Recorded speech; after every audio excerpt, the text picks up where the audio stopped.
20-25 मिनिटांमध्ये ही खीर बनवणार आहोत।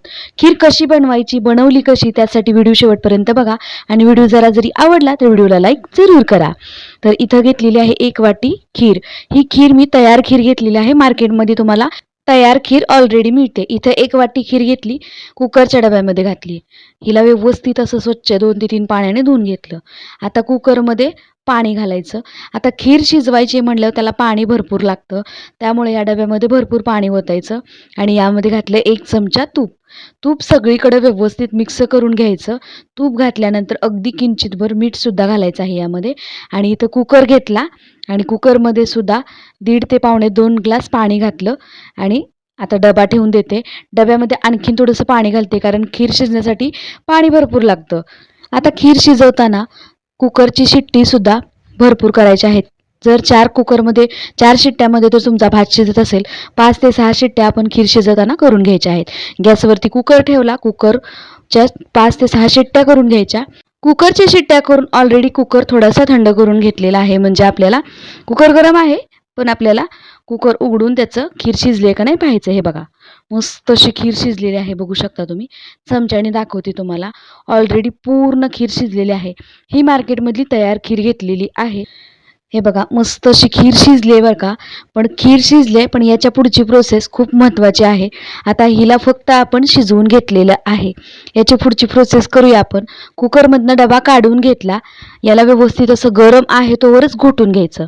हे बघा, मस्त अशी याला शिजली पण आहे, एकदम गाळ शिजली आहे, त्यामुळं काय याला वेगळं पाणी घालायची गरज नाही आणि याला गरम आहे तोवरच घोटून घ्यायचं या खिरीला। कारण पूर्वीच्या काळी लोक पातेल्यामध्ये शिजत घालायचे, त्यामुळं खीर शिजण्यासाठी खूप वेळ लागायचा। पण आता तसं नाही, अलीकडे आपण कुकरमध्ये खीर शिजवली ना, पटकन याला गुळ आणि बाकीचं साहित्य घालू शकतो। आता कुकरमध्ये खीर तर शिजवून घेतली, पुढची प्रोसेस सुद्धा खूप महत्त्वाची आहे। खिरीला टेस्ट येण्यासाठी यामध्ये इथं घातलं मी, कढई ठेवली गॅसवरती आणि कढईमध्ये ओतलं 1 पळीभर तूप। इथं मी तूप घातलेलं आहे, तूप गरम करण्यासाठी ठेवलेलं आहे। हे बघा, आता तूप चांगलं गरम झाल्यानंतर यामध्ये ड्रायफ्रुट्स घातलेले आहेत मी, काजू, बदाम, पिस्ते। हे बघा, जे कुठले तुमच्याकडे ड्रायफ्रूट असतील ते सगळे घालू शकता यामध्ये आणि या तुपावरती व्यवस्थित असे हे फ्राय करून घ्यायचे, म्हणजे व्यवस्थित असे खरपूस होईपर्यंत तळून घ्यायचे तुपावरती। बघा, गॅसची फ्लेम सुरुवातीला फुल केलेली आहे, हळूहळू थोडेसे लालसर होऊ लागलेले आहेत ड्रायफ्रुट्स घातलेले। हे बघा, ड्रायफ्रुट्स हळूहळू लालसर झालेले आहेत।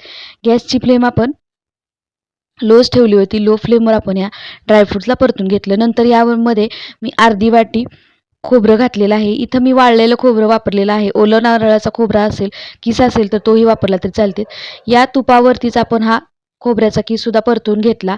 ड्रायफ्रुट्स आणि खोबऱ्याचा किस व्यवस्थित परतल्यानंतर यामध्ये आपण शिजवून घेतलेली जी खीर आहे ती घातली आणि याला व्यवस्थित असं तुपामध्ये हलवून घेतलेलं आहे। बघा, भन्नाट अशी पद्धत आहे।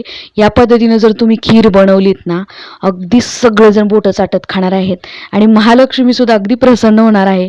तर इथं मी खिरीमध्ये ना नंतर अर्धा तांब्या पाणी घातलेलं आहे, कारण ऑलरेडी घट्ट झालेली आहे खीर। जशी थंड होईल ना तसे घट्ट होते। गरम पाणी घालायचं नंतर यामध्ये, अर्धा तांब्या मी गरम पाणी घातलं यामध्ये। पाणी घातल्यानंतर यामध्ये 1 वाटी गूळ घातलेला आहे। आता गूळ तुम्ही तुमच्या आवडीनुसार ॲड करायचा आहे, बघू शकता। गूळ घातल्यानंतर आता या खिरीला ना, म्हणजे आपण जो घातलेला गुळ आहे त्या गुळाचं सुद्धा या खिरीमध्ये पाणी होतं आणि आपण सुद्धा अर्धा तांब्या यामध्ये पाणी घातलेलं आहे। आता गुळ आणि पाणी घातल्यामुळे याला आणखीन एक 10 मिनिटं तरी याला शिजवून घ्यायचं आहे। यामधला गूळ सगळा विरघळून घ्यायचा आहे, बघू शकता। हे बघा, यावरती झाकण ठेवून याला 5 मिनिटं शिजवून घेतलं आपण। हे बघा, मस्त अशी खीर शिजली, एकसंध अशी खीर झाली पाहिजे, म्हणून नंतर वरून थोडंसं पाणी घातलं। म्हणजे काय होतं, जशी खीर थंड होते ना तशी ती घट्ट व्हायला लागते, त्यामुळे थोडंसं पाणी घालणं गरजेचं होतं। आता तुम्ही तुमच्या गरजेनुसार यामध्ये पाणी ॲड करायचं आहे, जितकी खीर आहे ना तितकं पाणी कमी जास्त करू शकता।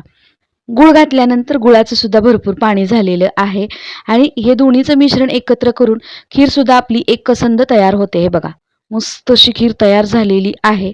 आता आणखीन सुद्धा तुम्ही व्हिडिओ स्किप करायचं नाही बरं का, पुढं सुद्धा भरपूर खिरीला सुगंध येण्यासाठी भरपूर काय वापरलेलं आहे। काजू, बदाम, ड्रायफ्रुट्स तर आपण सुरुवातीलाच वापरलेलं आहे। आता यामध्ये स्वादासाठी वेलची पूड ॲड करते आणि इथं बघू शकता जायफळ सुद्धा थोडंसं किसून घातलेलं आहे। वेलची पूड घातली, जायफळ घातलं, ड्रायफ्रुट्स घातले आणि खोबऱ्याचा किस घातला आणखीन सुद्धा एक महत्त्वाचा घटक यामध्ये जाणार आहे बरं का. आता हे सगळं साहित्य घालून व्यवस्थित मिक्स करते बघा मी, आणि गॅसची फ्लेम ना लोच ठेवायची आहे. आता खिरीमध्ये जाणार आहे आपला महत्त्वाचा घटक, ज्यामुळे खिरीला इतकी छान टेस्ट येते ना, काय सांगू तुम्हाला. हे बघा, इथं आपण घातलेली आहे भाजून घेतलेले खसखसीची पूड. हो, कोरडीच खसखस भाजलेली आहे. याला मिक्सरवरती फिरवलेलं आहे आणि या खिरीमध्ये एकदम घालायची. ती इतकी भारी आणि टेस्टी खीर होते, काय सांगू. हे खूप महत्त्वाचा घटक आहे खिरीमधला. बाकी कुठला असो किंवा नसो, पण खसखसची पूड जर असेल ना, एकदम भन्नाट लागते. ओलं नारळ नसेल घरात, वाळलेलं खोबरं घातलं तरी सुद्धा चालतं. आता मी याला वाळलेलं खोबरंच घातलेलं आहे. आणि भन्नाट अशी महालक्ष्मीच्या आवडीची ही नैवेद्यासाठी खीर तयार झालेली आहे. एक 2 ते 3 मिनटं सगळं साहित्य व्यवस्थित मिक्स होईपर्यंत याला असंच एक 2 मिनटं तरी गॅसवरती ठेवते, लो गॅसवरती. आणि 2 मिनिटानंतर लगेच आपण सर्व करूया. आता खिरीचं खूप वैशिष्ट्य आहे. महालक्ष्मी मातेला खीर ना, गव्हाची खीर प्रचंड आवडते. त्यामुळे महालक्ष्मी मातेचा कुठलाही सवाष्णी असू दे किंवा कुठलाही वार उपवास असू दे, महालक्ष्मी देवीसाठी खास नैवेद्यामध्ये खीर ही तुम्ही नक्की बनवायची आहे. महालक्ष्मी मातेसाठी जर विचार करताय कुठला प्रसाद बनवायचा, तर हा प्रसाद आवर्जून बनवायचा आहे. आणि खीर कुकरला लावण्यापासून ते खीर तयार होईपर्यंत मला फक्त 20 ते 25 मिनटं लागलेली आहेत. याच्या व्यतिरिक्त वेळ जास्त करू शकता. इथं तयार झालेली आहे मस्त भन्नाट अशी रुचकर चवीची खूप छान अशी टेस्टी खीर तयार करून घेतलेली आहे. तुम्ही कशा पद्धतीनं खीर बनवता मला कमेंट करून सांगायचं आहे. आणि माझी पण रेसिपी तुम्हाला कशी वाटली ते सुद्धा कमेंट करून सांगायचं आहे. आता तुम्हाला नवल वाटेल, खीर काय कोणालाही बनवता येते, तुम्ही असं सहज म्हणू शकता. पण आता जस्ट नवीन लग्न झालेल्या मुली किंवा नवशिक्या मुलींना ह्या खिरीच्या वगैरे पारंपरिक पद्धती आहेत ना, त्या अजिबात माहीत नाही आहेत. पूर्वीच्या काळापासून चुलीवरती खीर केलेली पहिल्यापासून बघितलेली होती, पण कुकरमध्ये इतक्या फास्ट खीर तयार होते, हेच ह्या व्हिडिओमध्ये मी तुम्हाला सांगण्याचा प्रयत्न केलेला आहे. नवशिक्या मुलींना तुम्ही हा व्हिडिओ जरूर पाठवा. आणि इकडे बघा, मस्त अशी गरमागरम खीर आणि त्यावरती साजूक तुपाची धार. वरून थोडेसे पिस्त्याचे काप सुद्धा घातलेले आहेत बरं का, कारण ऑलरेडी आपण ड्रायफ्रूट सुद्धा यामध्ये घातलेले आहेत. कितकी भन्नाट अशी झाले, पाहताच तोंडाला पाणी सुटेल इतकी भारी खीर इथं झालेली आहे. मला जाणार नाही असं होणारच नाही. नक्की बनवून बघा आणि मला कमेंट करून सांगा. व्हिडिओ जरी आवडला तर लाईक जरूर करा.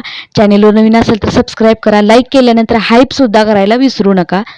चला मंडळी, पुन्हा भेटूया अशाच एका छानशा साध्या सोप्या आणि मस्त अशा भन्नाट पारंपरिक रेसिपी सोबत.